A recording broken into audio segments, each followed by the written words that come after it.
안녕하세요. 다시금 취업 시즌이 다가오고 있네요. 이맘때였던 것 같습니다. 몇 년 전 제가 처음 취직을 했을 때는 주변에 아직 취직을 못한 후배들이나 친구들한테 술 한 잔씩 시원하게 쏘면서 조언 아닌 조언 같은 걸 해줬는데, 이제는 주변 사람들도 전부 다 자리를 잡아버리고 취직 관련해서 질문해 오는 사람도 거의 없다 보니 이렇게 취업 시즌이 다가오면 있나 생각이 나곤 합니다. 저도 취직할 때 여러 실패의 고배를 들어야 했었어요. 남들과 마찬가지로 군대를 전역하고 대학을 졸업한 뒤에 어떻게 서울에 취직해보겠다 노력하다가 잘 풀리지 않아서 본가로 돌아와야만 했습니다.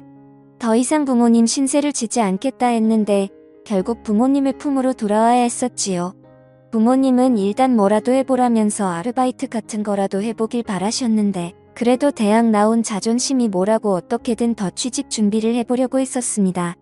본가가 지방 중소도시기는 했지만 그래도 이 근처에도 이름 있는 경기업이 몇 개가 있었던지라 그쪽에도 취직을 해보려고 했죠.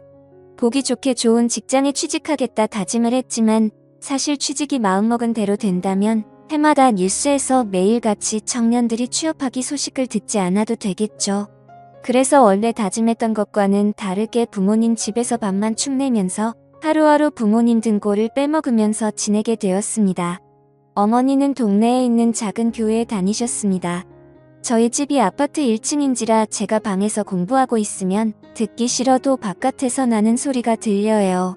그런데 언젠가부터인가 어머니가 교회를 다녀오시고는 집 앞에서 다른 사람들과 한참 동안 대화를 나누고 들어오셨어요.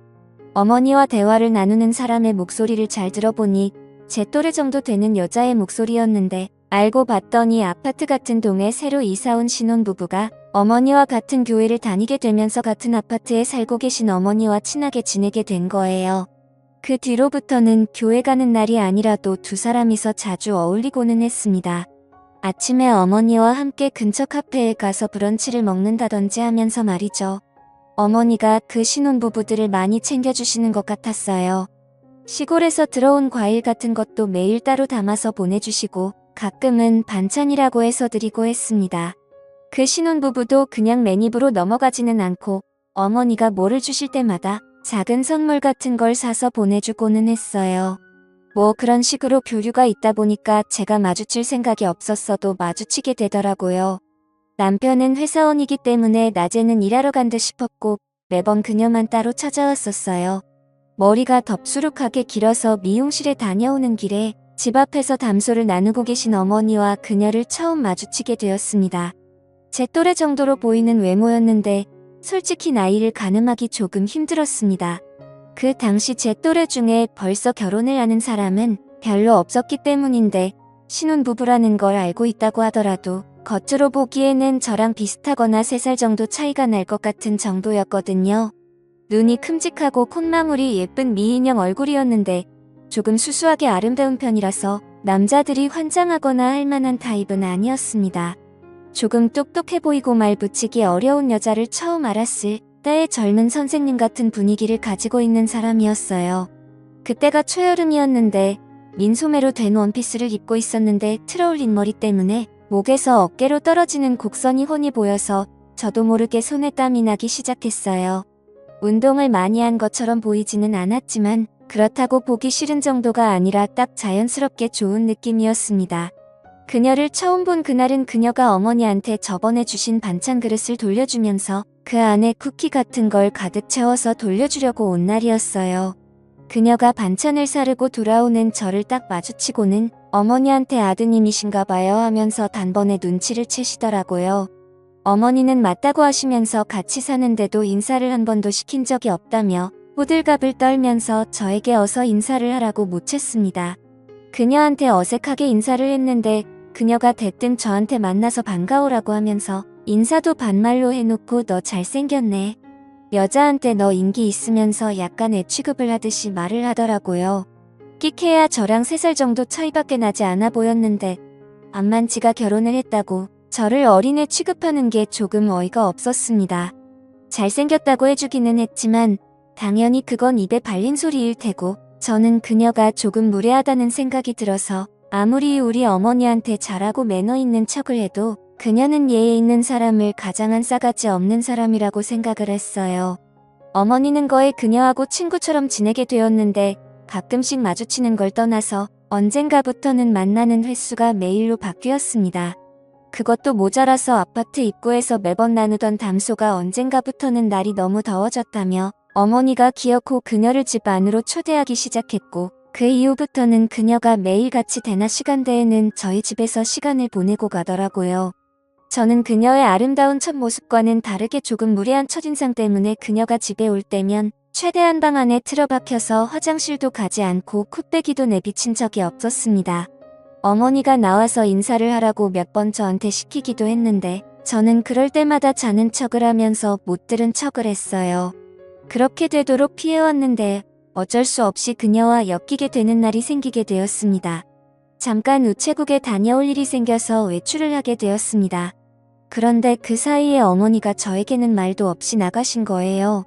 제가 항상 방에만 처박혀 있으니 제가 나간지도 모르고 당연히 방 안에 있을 거라 생각하시고 그냥 나가버린 거죠. 자취할 때는 번호키를 썼기 때문에 열쇠가 익숙치 않았는데 부주의한 제 탓도 있지만 그렇게 무더운 여름에 오도 가도 못하고 밖에서 어머니를 기다리게 돼버린 겁니다.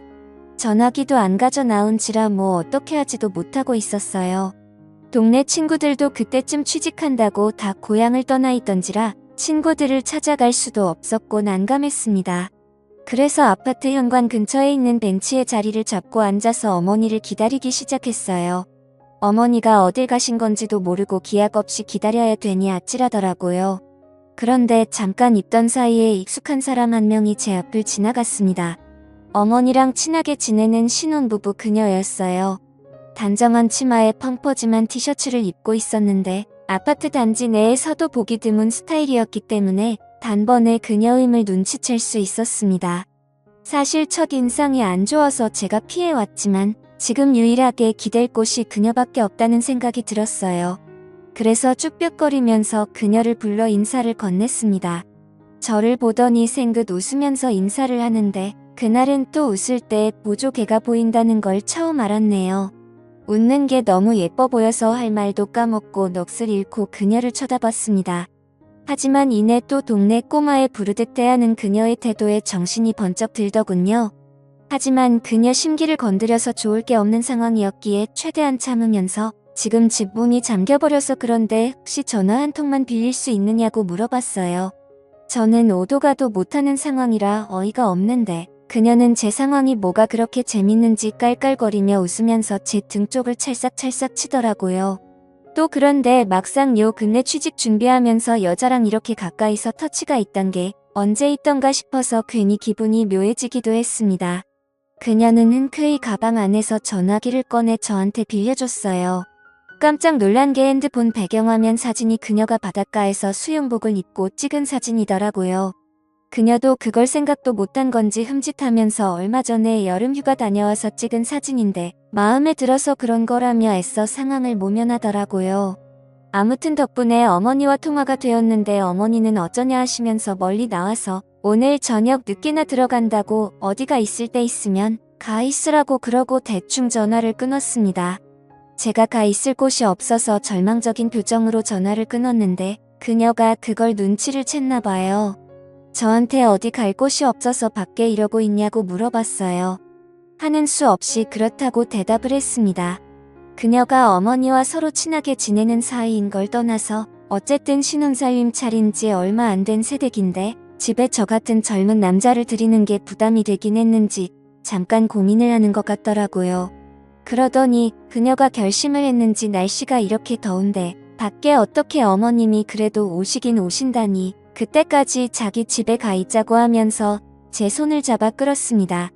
자존심 같아서는 그냥 무시하고 밖에서 죽치고 기다리겠다 해도 되었지만 그녀도 그 결정을 내리기까지 고민을 많이 했던 것 같고 어머니와 사이가 좋은 사람인데 그 성의를 제가 무시하는 건 아니라고 생각했습니다. 모르긴 몰라도 그녀도 제가 그녀를 일부러 피했다는 걸 어렴풋이 눈치는 채고 있었을 텐데 괜히 제가 거절했다가는 어머니의 인내까지 제가 망쳐버리는 게 아닌가 싶어서 그녀의 호의를 받아들이기로 했어요. 앞장서서 집으로 향하고 있는 그녀 뒤를 따라갔는데 여름 햇살이 얼마나 뜨거운지 틀어올려 묶은 그녀의 머리 뒤로 땀방울이 송골송골 맺힌 목덜미가 보이더라고요. 운동을 안 해서 그런가 오히려 목에서 어깨로 떨어지는 곡선이 야들야들해 보이고 걸을 때마다 묶어놓은 말총머리가 좌우로 흔들리는데 괜히 그녀가 동네에 사는 신혼부부가 아니라 그냥 한 명의 여자로 느껴지기 시작했습니다. 뭐 어떻게 해보겠다는 게 아니라 그만큼 저도 긴장이 되었다는 이야기예요. 그녀를 따라 걷다가 그녀의 아파트 앞에 도달했고 엘리베이터에 같이 몸을 실었습니다. 비좁은 밀폐된 공간에서 그녀의 향수 냄새와 샴푸 냄새 그리고 약간의 땀 냄새가 섞여서 그런가 괜히 긴장이 되었습니다. 침을 꿀꺽 삼키는 소리가 들릴 것만 같아서 조심조심하게 되었어요. 가만 생각해보니 이 시간이면 남편 되는 사람은 아직 회사에 있을 텐데 아무도 없는 빈집에 단둘이 있게 된다는 생각이 들기 시작하니 더 떨리기 시작했습니다. 집안을 들어가니 신혼부부답게 깔끔하게 잘 해놨더라고요. 소파로 저를 안내해주고는 TV를 틀어주는데 채널을 이리저리 돌리더니 애들이 보는 만화 채널을 틀어주었습니다. 저번부터 그렇고 이 여자가 나를 아주 우습게 보는 게 아닌가 하는 생각이 들기도 했고 여차하면 내가 애가 아니라 남자로 보이게 세게 나가야겠다는 생각이 들기도 했네요. 어떻게 내 남자다움을 보여줘야 되나 상상하고 있는데 그녀가 우유랑 과자를 내왔습니다. 그리고는 제 옆에 앉았는데 방으로 데려가는 상상을 하고 있었는데 그녀가 어려워하는 느낌도 없이 제 옆에 앉으니 제가 하던 상상이 무색하게 엄청나게 긴장이 되기 시작했습니다. 그래서 어색한 채로 과자나 주워 먹고 있었는데 그녀가 저한테 이것저것 물어보기 시작했어요. 여자친구는 있냐 잘생겨서 인기가 많겠다 하면서 말이죠. 그래도 그녀는 나름대로 저와 그녀의 어색한 관계를 해결하기 위해 노력하는 것처럼 보였어요. 저를 대체 몇 살로 봤길래 저러고 있나 싶은 생각도 들었는데 그녀가 아까 밖에서 흘렸던 땀 때문에 벙벙한 티셔츠가 몸에 달라붙어서 묘한 분위기를 내고 있었습니다. 그녀의 어깨선에만 신경을 쓰고 있었는데 또 다른 매력을 발견하니 그녀가 나를 내 나이에 맞지 않게 보던 말던 더 이상 화도 나지 않고 차라리 그녀가 제 앞에 이렇게 방심하고 있는 게 더 좋구나 하는 들었어요. 그러는 와중에 또 괜히 이 집에 그녀와 저둘뿐이라는 게 오히려 저를 더 긴장되게 만들었습니다. 그래서 저도 모르게 고개를 숙였는데 한여름의 집이라고 그녀가 양말도 신지 않은 채 맨발이더라고요. 새하얗고 길다란 발가락이 눈에 들어오니 이거 뭐 고개를 내려도 올려도 시선을 어디다 둬야 할지 모르겠더라고요. 엄청 찰나의 순간이었는데 어쩌다 보니 그녀도 저의 시선을 눈치챈 것 같았습니다. 한참 저한테 시덥잖은 질문들을 물어보고 있었는데 그녀가 침을 깊게 삼키는 소리가 저한테 들릴 정도로 크게 났고 그 이후로 그녀도 더 이상 말을 잇지 못하고 정적만 흐르고 있었어요. 그녀가 어떻게 분위기를 전환해 보려고 한 건지 과자 좀 더 덜어오겠다며 자리에서 일어났는데 갑자기 그녀가 제 위로 풀썩 쓰러졌습니다. 보니까 다리에 쥐가 났다고 굉장히 아파하고 있었어요. 아마 저 때문에 긴장해서 그런가 갑자기 일어나면서 근육이 놀랐던 것 같습니다. 그녀가 제 위에 겹쳐져 있는데 다리가 아프다고 이러지도 못하고 저러지도 못하고 있으니 저도 괜히 몸을 움직일 수가 없더라고요. 괜히 제가 몸을 움직였다가는 오히려 더 어색해질 것 같아서 당황해서 어떻게 해야 할지 모르고 몸만 경직돼서 가만히 있었습니다. 쥐가 난 게 조금 잠잠해졌는지 그녀가 잠시 대기하다가는 벌떡 일어났어요. 그녀도 많이 어색했는지 자리에서 일어나고부터는 볼 일이 생겼다며 TV 보고 있으라 말하고 방으로 들어가더군요. 그리고는 어디 전화하는 소리가 들렸는데 통화 내용을 귀 기울여 들어보니 저의 어머니와 전화를 하고 있던 것 같습니다. 아마 어색해진 분위기에 그녀가 불편해서 어머니가 언제쯤 오시는지 확인 전화를 하려는 것 같았어요. 그런데 통화 내용을 들어보니 어머니가 오히려 그녀의 집에 있다니 안심해서 더 늦게 오시려는 것 같아 보였습니다. 평소에도 눈치가 없는 분이시기도 한데 아무튼 그녀도 어머니를 보챌 수가 없으니 알겠다고 하고 그냥 집에 도착하시면 전화 달라고 하고 전화를 끊더군요. 그녀가 다시 거실로 나와서는 어머니가 조금 늦게 오신다네 하면서 통화한 걸 설명하더라고요. 다 듣긴 했지만 못 들은 척 어색해하면서 있었어요. 그러면서 그녀가 배고프겠다며 저녁을 차려주겠다 하더군요. 아무리 봐도 시간을 조금이나마 빨리 보낼 수 있는 건 다 하려는 것처럼 보였습니다. 그래서 그녀와 마주 앉아 밥을 먹게 되었습니다. 그녀의 청순한 외모에 걸맞게 음식도 정갈하게 담고 간도 슴슴하니 자극적이지 않게 먹더라고요. 그녀와 마주 앉아 있으니 이렇게 아름다운 사람과 결혼하면 이런 광경을 매일 보는 건가 하면서 처음으로 그녀의 남편이 부러워지기 시작했습니다. 서로 대화는 나누지 못하고 있는데 그녀 핸드폰으로 다시 전화가 걸려왔어요. 이번에는 그녀의 남편인 것 같았습니다. 그런데 마치 그녀는 통화를 하는데 내가 없는 것처럼 전화를 받기 시작했어요. 아무래도 남편 입장에서 제가 자기가 없는 집에 와 있으면 기분이 나쁠까봐 배려해서 없는 척을 한 거였겠죠. 전화통화가 끝나고 나서 제가 어색하게 남편분은 오늘 안 들어오시나 봐요. 그러니까 그녀가 오히려 남편과 통화를 하고 여유를 찾은 건지 저한테 남편 말고 이 집에 들어온 남자는 제가 처음이야 뭐 이런 식으로 이야기를 하더군요. 그러다 극적으로 그 어색한 분위기를 깨고 그녀와 이런저런 대화를 나눌 수 있었습니다. 알고 봤더니 그녀는 저보다 10살이나 연상인 엄청난 동안의 소유자였고 그녀도 저를 대학 입시 준비하는 재수생 정도로 엄청 어리게 봤던 거예요. 그래서 서로 오해를 했다고 하면서 대화도 나누고 하니 오히려 그 무거웠던 분위기는 순식간에 풀려버리고 말았습니다. 그리고 알고 봤더니 그녀는 취직 컨설팅을 하는 사람으로 지금은 휴직계를 내고 쉬고 있는 상황이라고 하더군요. 그러면서 이력서 같은 거는 자기가 봐줄 수 있으니 언제나 도움을 요청하라고 하는 거였어요. 알고 봤더니 이쪽 업계에서 엄청 유명한 분이더라고요. 이력서도 아무데나 넣지 말고 제대로 갈 곳을 찾아서 넣으라고 조언을 해줬습니다. 아무튼 그날 이후로 그녀의 도움을 받은 덕분인지 결국 원하는 직장에서 합격 통보를 받게 되었어요. 그날 이후로 그녀와 부쩍 가까워져서 그녀와 매일 같이 그녀의 집에서 시간을 보냈는데 막상 취직을 하게 되면서 그녀와 헤어질 생각을 하니 아쉽더라고요. 저도 명절 때나 부모님 집에 내려왔는데 그때는 당연하게도 그녀를 만날 수 없었습니다. 그렇게 자연스럽게 연락이 끊기게 되었고 현재는 그녀가 이사를 가서 어디서 뭐라고 지내고 있는지 알지도 못하는 상황이에요. 지금 생각해보면 현재 저를 있게 한 건 그녀의 도움이 컸는데 변변찮은 감사의 말도 못 전하고 지금은 연락도 되질 않으니 혹시나 이 사연을 들었다면 제가 항상 고마워하고 잊지 않고 있다는 걸 알아주셨으면 좋겠네요. 또 찾아주셔서 감사합니다. 매일 새롭고 흥미로운 사연으로 찾아뵙겠습니다. 구독과 좋아요 잊지 마시고 다음 사연으로 다시 찾아뵙겠습니다. 감사합니다.